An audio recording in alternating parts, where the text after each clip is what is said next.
Diallo Bakuya, nous sommes dans le département de Sassandra. Les femmes de cette sous-préfecture peuvent pousser un ouf de soulagement, elles qui éprouvaient de réelles difficultés pour produire du vivrier, les terres étant en grande partie occupées par les cultures de rente comme l'EVA. Le président du parti leader, Lassina Karamboko, leur apporte un appui en semences et en intrants. Au total, 1,5 tonne d'intrants et 1 tonne de semences afin d'améliorer leur production. Pour le président du parti Liberté, Démocratie pour la République, l'autonomisation de la femme rurale, tant souhaitée, passe par la réconciliation, la paix et la cohésion.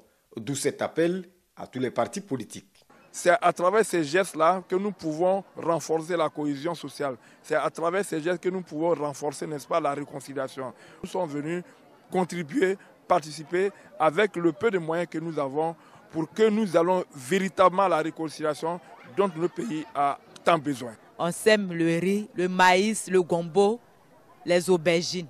En tout cas, on a beaucoup besoin d'engrais. Et aujourd'hui, vraiment par la grâce de Dieu, le président vient de nous donner de l'engrais. Les bénéficiaires des intrants et semences ont promis de travailler ensemble pour relever les défis de l'autonomisation et de l'autosuffisance alimentaire.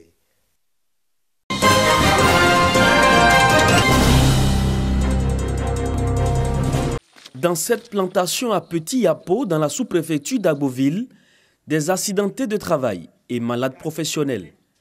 Ils cultivent du maïs, du manioc et de la banane plantain sur une superficie de 5 hectares. Ce n'est pas encore la saison des récoltes, mais ils sont là pour défricher, entretenir le champ en vue d'une meilleure production.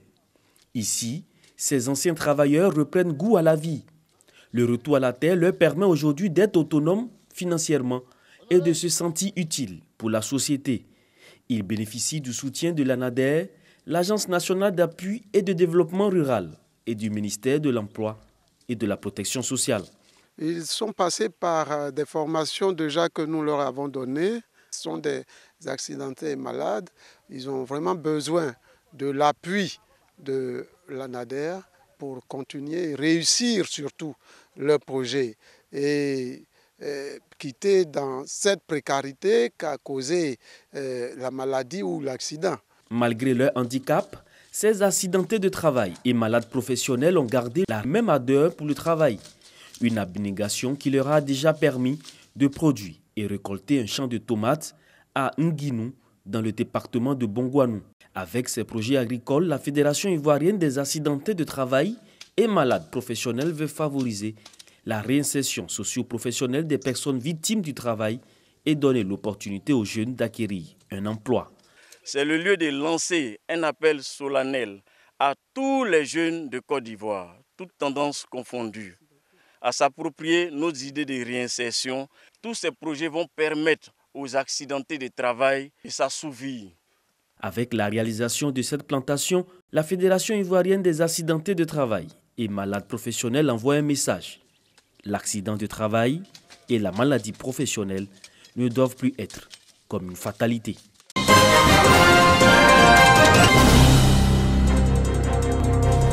La gestion du parc national de Taï a été confiée à un comité local depuis 2002. Ce comité local de gestion se réunit périodiquement pour donner son avis sur toutes les questions d'ordre technique, culturel ou budgétaire qui lui sont soumises à titre consultatif par la direction des zones ouest de l'OIPR, Office ivoirien des parcs et réserves. C'est donc dans cette optique que s'est tenue la première session pour l'année 2018 à San Pedro. Session qui a réuni les autorités administratives, judiciaires, les représentants des collectivités locales, des opérateurs économiques, des partenaires, des responsables de l'OIPR et des populations riveraines. Objectif, plancher sur le fonctionnement des organes de gestion du parc national de Taï en vue d'une gestion efficiente. Le parc se trouve dans un très bon état de conservation. On a un très bon taux de réalisation parce qu'on a une performance de 72%, puisque nous sommes à un taux de couverture forestière de plus de 98%. C'est parce qu'il y a encore des animaux dans le parc national de Taï que les braconniers viennent. Mais on travaille à limiter l'impact de ce braconnage, à lutter efficacement contre l'orpaillage clandestin à l'intérieur du parc. Et il y en a, on les traque au maximum. Ça fait que 60% de notre temps de travail, c'est lutter contre l'orpaillage. L'état de mise en œuvre du plan d'aménagement et de gestion 2014-2018 a été longuement débattu au cours de cette première session de 2018.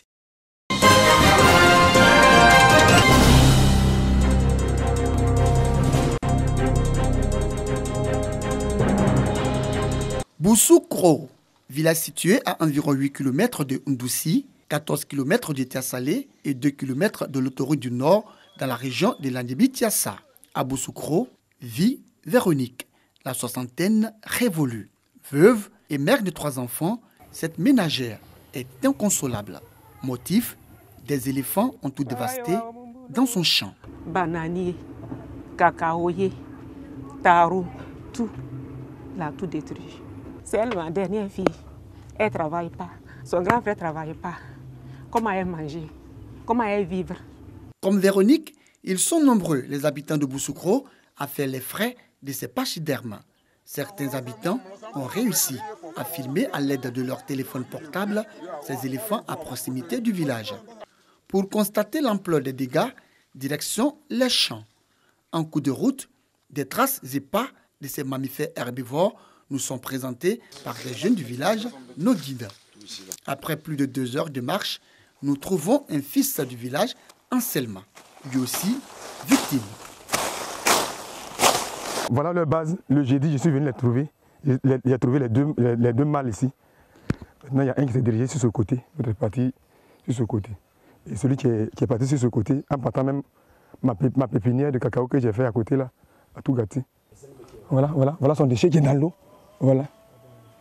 Quand ils m'ont vu, il y a un qui s'est levé. Celui qui est parti sur ce côté n'a pas fait de dégâts. Maintenant, l'autre voulait sortir de l'eau à glisser. Il voulait prendre un appui à déraciner ce cacaoyer que vous voyez, avec sa trompe. Chefs de village, élus et cadres de la région, tous ont été approchés. Les dires d'Anselme sont attestés par la jeunesse de Bousoukro et par le chef du village. Depuis 2 ans, ils sont en train de ravager. Vous déterrez, même vous faites les ignames. Dans les buts encore, ils s'en vont, ils déterrent ça, ils mangent. On a écrit jusqu'au ministre. On a saisi un peu partout.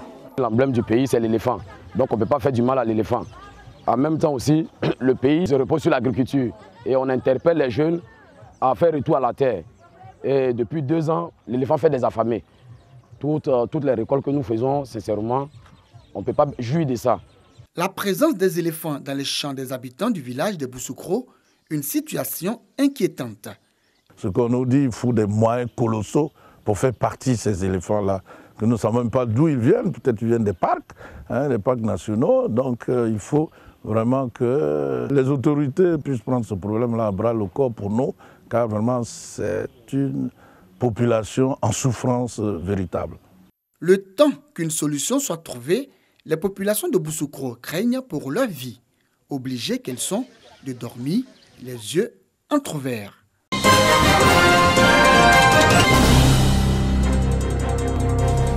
Exode rural, conflit foncier, manque de terres cultivables, des questions récurrentes en milieu rural, désormais préoccupation des chercheurs. Les présents travaux donc pour élaborer un guide qui permette de comprendre, prévenir ou régler ces problèmes. Le développement rural est conditionné par tout cela. Ce guide-là, pour essayer de résoudre les problèmes qui se posent en milieu rural.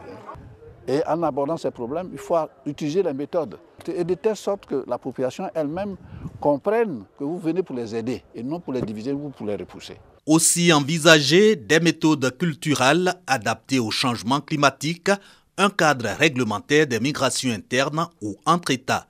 Potentiels destinataires de ce document, les acteurs du monde rural, notamment paysans, autorités administratives, organes de développement local. Pour l'Assemblée des régions et districts de Côte d'Ivoire, le guide va contribuer à garantir la paix, donc à promouvoir le développement du milieu rural. Son promoteur, le laboratoire du Centre de recherche pour le développement de l'Université Alassane Ouattara. 1996, création par décret présidentiel du Centre de recherche pour le développement et le laboratoire agroéconomique et développement rural. Leur mission, boostée par la recherche, le développement rural.